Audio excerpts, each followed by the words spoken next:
जय श्री कृष्णा। उत्पत्ति विनाश धर्म वाले सब पदार्थ अधिभूत हैं। हिरण्यमय पुरुष अधिदैव है और हे देहधारियों में श्रेष्ठ अर्जुन, इस शरीर में मैं वासुदेव ही अंतर्यामी रूप से अधियज्ञ हूँ। क्षर भाव अधिभूत है, इसका क्या कथन है, क्या अभिप्राय है? अपरा प्रकृति और उसके परिणाम से उत्पन्न जो विनाशशील तत्व है, जिसका प्रतिक्षण क्षय होता है, जिसका नाम क्षर भाव है, किसी को 13वें अध्याय में क्षेत्र के नाम से और 15वें अध्याय में क्षर पुरुष के नाम से कहा गया है।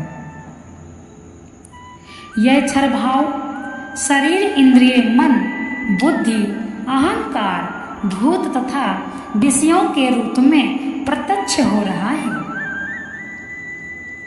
और जीवों के आश्रित है।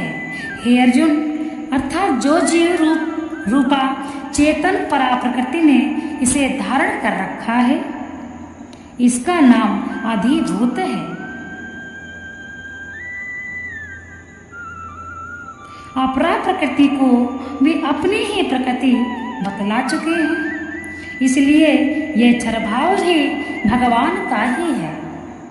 अतएव यह भी उनसे अभिन्न है। भगवान ने स्वयं ही कहा है, जो भी रूप है वह ईश्वर का ही है। इसीलिए भगवान स्वयं कहते हैं कि सत असत सब मैं ही हूँ। हिरण्यमय पुरुष किसको कहा गया है और वह अधिदेव कैसे? पुरुष शब्द यहाँ प्रथम पुरुष का वाचक है। इसे को सूत्रात्मा, हिरण्यगर्भ, प्रजापति या ब्रह्मा कहते हैं। जड़ चेतनात्मक संपूर्ण विश्व का यही प्राण पुरुष है। समस्त देवता इसी के अंग हैं। यही सबका अधिष्ठाता, अधिपति और उत्पादक है। इसी से इसका नाम अधिदैव है। स्वयं भगवान ही अधिदैव के रूप में प्रकट होते हैं, इसलिए वह भी उनसे अभिन्न नहीं है। इस शरीर में मैं ही अधियज्ञ हूँ, इसका कथन क्या है? अर्जुन ने 2 बातें पूछी थी, अधियज्ञ कौन है और वह इस शरीर में कैसे है? दोनों प्रश्नों का भगवान ने एक ही साथ उत्तर दे दिया है। भगवान का ही सब यज्ञों के भोक्ता और प्रभु हैं और समस्त फलों का विधान वे ही करते हैं। इसीलिए वे कहते हैं कि अधियज्ञ मैं स्वयं ही हूँ। यहाँ एव के प्रयोग से यह भाव समझना चाहिए कि अधिभूत और अधिदैव भी मुझसे भिन्न नहीं है। भगवान ने यह तो स्पष्ट कह दिया कि अधियज्ञ मैं हूँ, परंतु यह अधियज्ञ शरीर में कैसे है? इसके उत्तर में भगवान ने इस शरीर में अत्र देह इतना ही संकेत किया है। अंतर्यामी व्यापक स्वरूप देह में रहता है, इसीलिए इस श्लोक के अर्थ में अंतर्यामी शब्द जोड़कर स्पष्टीकरण कर दिया गया है। भगवान व्यापक अंतर्यामी रूप से सभी के अंदर हैं, इसीलिए भगवान ने इसी अध्याय के 8वें और 10वें श्लोक में दिव्य पुरुष तथा 20वें श्लोक में सनातन अव्यक्त दिव्य पुरुष भगवान कहते हैं। 10वें श्लोकों में दिव्य पुरुष तथा 20वें श्लोकों में सनातन अव्यक्त कहकर 22वें श्लोक में उसकी व्यापकता और सर्वधारता का वर्णन है।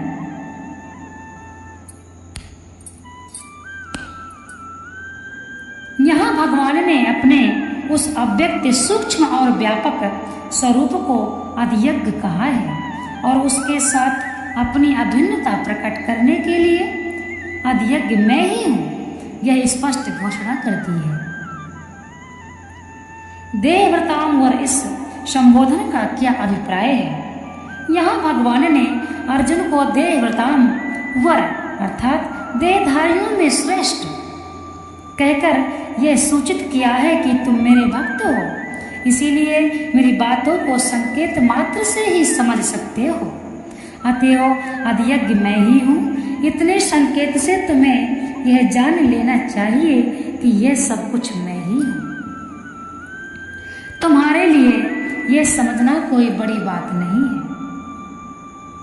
इस प्रकार अर्जुन के 6 प्रश्नों का उत्तर देकर अब भगवान अंतकाल संबंधी 7वें प्रश्न का उत्तर आरंभ करते हैं। जो पुरुष अंतकाल में भी मुझको ही स्मरण करता हुआ शरीर को त्याग कर जाता है, वह मेरे साक्षात स्वरूप को प्राप्त होता है।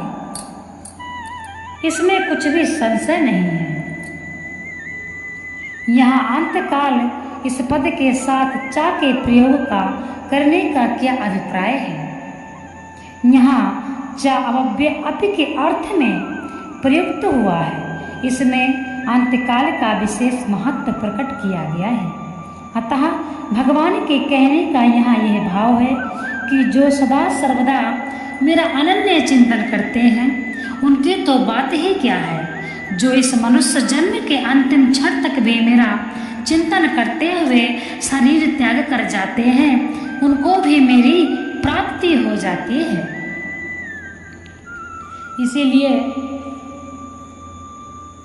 भगवान का चिंतन बहुत ही आवश्यक है। बहुत से व्यक्ति सोचते हैं कि हम बुढ़ापे में भगवान का भजन करेंगे, अभी हम बूढ़े नहीं हैं। परंतु देखिए, भक्ति की कोई उम्र नहीं होती है। भक्त प्रहलाद, भक्त ध्रुव जैसे बालक भगवान को प्राप्त किए हैं, इसलिए भक्ति की कोई उम्र नहीं है। और हमें अपने ही भविष्य का कुछ पता नहीं है। यदि हम ये सोचते हैं कि हम बुढ़ापे में भगवान का भजन बैठकर करेंगे, तो यह भूल ना करें। हमको बुढ़ापा आएगा या नहीं, हमारी मृत्यु कब हो जाएगी, इसलिए सब कुछ करते रहना चाहिए। इसी प्रकार से भगवान के नाम का चिंतन भी करना चाहिए। आप एक नियम बनाइए। आप 2-4 घंटे भक्ति में नहीं दे सकते हैं, 5 मिनट का ही नियम बना लीजिए कि हमको भगवान की पूजा 5 मिनट निमित्त करना है। बस भगवान की कृपा आपको प्राप्त हो जाएगी। भगवान कहते हैं, जो व्यक्ति जिंदगी भर भी मेरा चिंतन नहीं करता है, परंतु अंत समय में यदि मेरा चिंतन करते हुए उसके प्राण निकल जाते हैं, तो वह व्यक्ति निश्चित ही मुझे पाएगा। इसीलिए भक्ति अनिवार्य है, भगवान का नाम जप अनिवार्य है। गृहस्थ वाले जो हैं, उनको अपना कार्य करते करते भगवान के नाम का चिंतन करना चाहिए। भगवान के नाम का ध्यान तो ऐसा है कि व्यक्ति काम करते करते भी कर सकता है। कलयुग में भक्ति का फल है जो वो बहुत ही सरल है। इसलिए बहुत ही जल्द भगवान के नाम से, जो भी आप भगवान के नाम का जो व्यक्ति जप करता है, उसको भगवान की कृपा प्राप्त होने लग जाती है। जिस समय आपका मन करे, आप चाहे ऑफिस में हैं, कुछ भी कार्य कर रहे हैं, यदि आपका मन शांत है तो सिर्फ आपको भगवान के नाम का ध्यान करना